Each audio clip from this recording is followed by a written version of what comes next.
یعنی معراج جو معراج ہے اس کے اندر اس کو ہمارے لیے بیان کرنا تو ناممکنات میں سے ہے.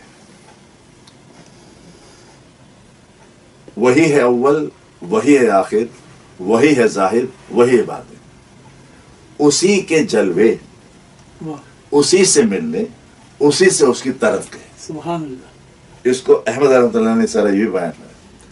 قرآن کہتا ہے فکانہ قاب قوسین، دو قوس.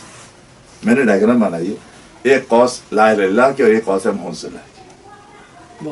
میں مطلب الفاظ سے وہ ہو ہی نہیں سکتے میں کیا بیان کروں. وہ دو ذات جب آپس میں آئیں تو ایک طرف لا الہ الا اللہ ہے، دوسرا محمد صلی اللہ ہے. فکانہ قاب قوسین او ادنا، او ادنا، اور قریب ہوئیں. اب یہ دو قوس جب قریب ہوں گے تو پھر کیا ہوگا؟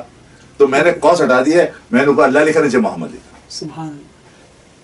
آپس میں ایسا تو نہیں ہوا خدا تھا حلول ہو گیا، ایسا بھی نہیں ہوا. یہ اتنا قریب ہے. تو حضور کے حدیث میں نے نوٹ کی ہے، حضور نے میں نے سر کی آنکھوں سے اپنے رب کو دیکھا. سبحان اللہ. اب سر کی آنکھیں جسم کی ہیں روح کی ہیں؟ جسم کی. بات ہوتا واہ. مطلب دلیل کے لیے حضور کی یہ حدیث اگر حضور نے میں نے کہاں دیکھا وہاں دیکھا نا، سر کی آنکھوں سے. اور امام حنبل رضی اللہ عنہ جب بھی بیان کرتے تھے حدیث تو لوگ بتاتے ہیں کہ اتنا کہتے تھے میں نے دیکھا میں نے دیکھا میں نے دیکھا کہ سانس ٹوٹتی تھی ان کی، اتنا ان کو یقین تھا.